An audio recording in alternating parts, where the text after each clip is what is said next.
So one of the main questions that I was asked when I was in the mental hospital is, what are you suffering with? And for me, it was a very strange question because I suffer from a lot of things.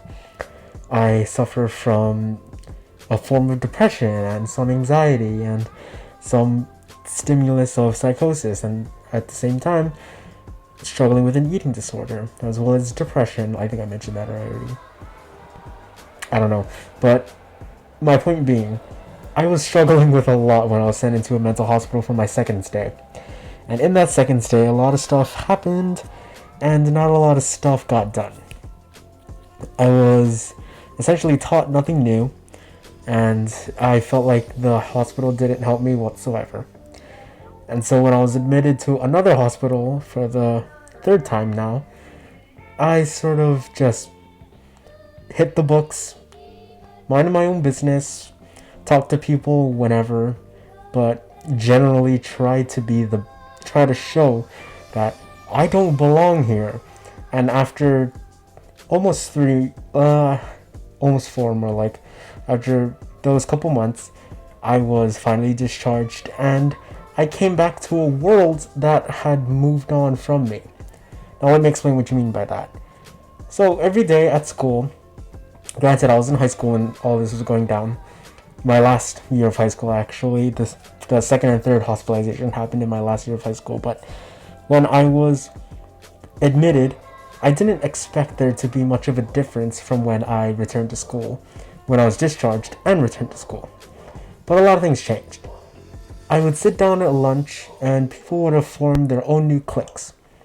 People would not even bat an eye towards me. And the one thing my closest friend said to me ever since returning was, shut the fuck up. Because I made a joke and she didn't like it, so she said, shut the fuck up. Also, during school, classes, I mean, when I'm talking about school, I mean classes.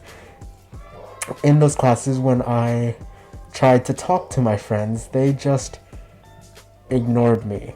And it was weird because they would be making eye contact with me and I'd be talking to them, but they wouldn't respond and they would act like I was saying nothing. Which could be me reading into the details a little bit too much, I don't know, but regardless, it wasn't fun. And I found out that because people have formed these new cliques, it's so much harder to relate with someone. It's so much harder to sit down and have a conversation with someone who you thought you would always be able to naturally have a conversation with. My old friends, the friends that I've known for 7-8 years, those friends are, let's just say, not as easy to talk to as they were before, because without me present in school, eventually they just moved on, got closer to other people, further away from me, and life happened.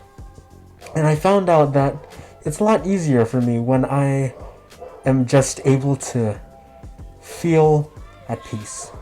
And that's one of the things that I learned about in my first hospitalization but never put into effect until after my third. It is being at peace. So simple stuff like meditation and reading a book, sitting down underneath a tree, hearing the sound of the wind rustling in the palm trees above, hearing people walk by and the happy chitter-chatter of students being able to talk to each other and have friends and have a wonderful day in the Hawai'i.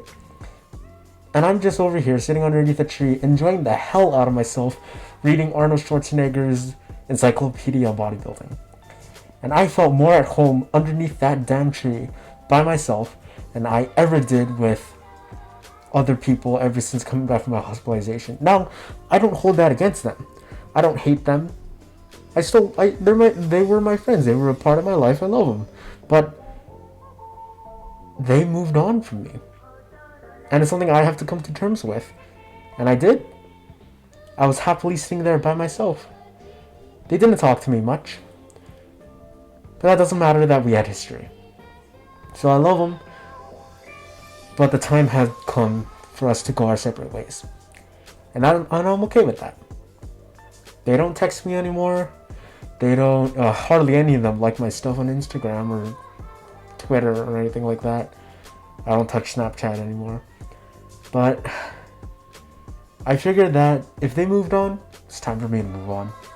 Besides, I thought I would be able to enter in a new world when I got into college, but it's not exactly the amazing place, nor the shit show that people talk about in the movies and books and stuff like that. So I'm gonna talk about that in another video. So I'd like to thank you all for watching, and yeah, that's the next one. Ohui ho, marama pono.